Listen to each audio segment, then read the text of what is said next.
আসসালামু আলাইকুম, সবাই কেমন আছেন? আশা করি সবাই ভালো আছেন। তো দেখতে পাচ্ছেন আমি এখানে একটা মেইন লাইন যে দুইটা সুডা দেখতেছেন, এই দুইটা হচ্ছে মেইন লাইন, আর এই দুইটা হচ্ছে একটা হচ্ছে ফ্যানের আর একটা হচ্ছে লাইটের। তো এখন আমি মেইন লাইনের এবং কি ফ্যানের লাইটের যে কালো তারগুলো রয়েছে, এই কালো তারগুলো আমি জোড়া দিয়ে দিব, যেহেতু এটা আমি নিউট্রাল কানেকশন কমেন্ট করব। তো দেখতে পাচ্ছেন আমি ইনসুলেশন গুলো উঠিয়ে নিতেছি।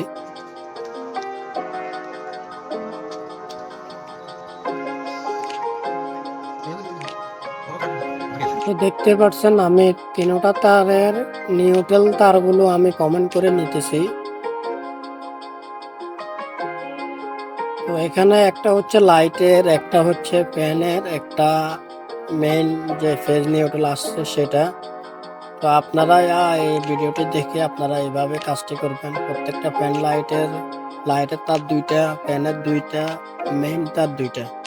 তো সবগুলো তারের যে কালো তারগুলো রয়েছে, কালো টার্মিনালগুলো কমেন্ট করে নেবেন, এবং কি লাল যে টার্মিনালগুলো রয়েছে সুইচের এবং কি লাইটের এবং কি ফ্যানের যে লাল টার্মিনালগুলো রয়েছে সেগুলো আপনারা সুইচের মাধ্যমে লাগাইবেন।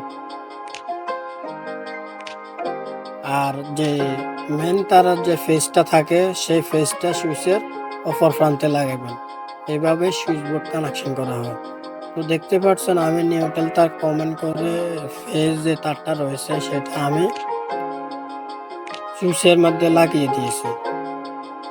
তো আসলে এইভাবেই সুইচ বোর্ড কানেকশন করা হয়। আপনারা যদি চান তাহলে আমি ভালোভাবে বুঝিয়ে সুইচ বোর্ড কানেকশন কিভাবে করতে হয় বিস্তারিত ভিডিও নিয়ে আসবো, আপনারা কমেন্টস করে জানাবেন শুধু।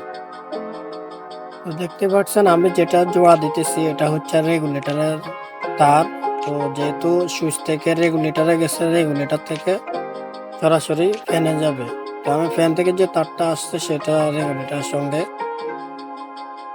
জয়েন দিয়ে পোস্টে মেরে দিয়েছে। দেখতে পাচ্ছেন লাইটের আলো জ্বলতেছে, সুইচ অন অফ করার সাথে সাথে লাইট অন অফ হইতেছে। তো আপনারা চাইলে এইভাবে সুইচ বোর্ড কানেকশন করতে পারেন। তো আজকের ভিডিও এই পর্যন্তই। সবাই ভালো থাকবেন, সুস্থ থাকবেন। আল্লাহ হাফেজ।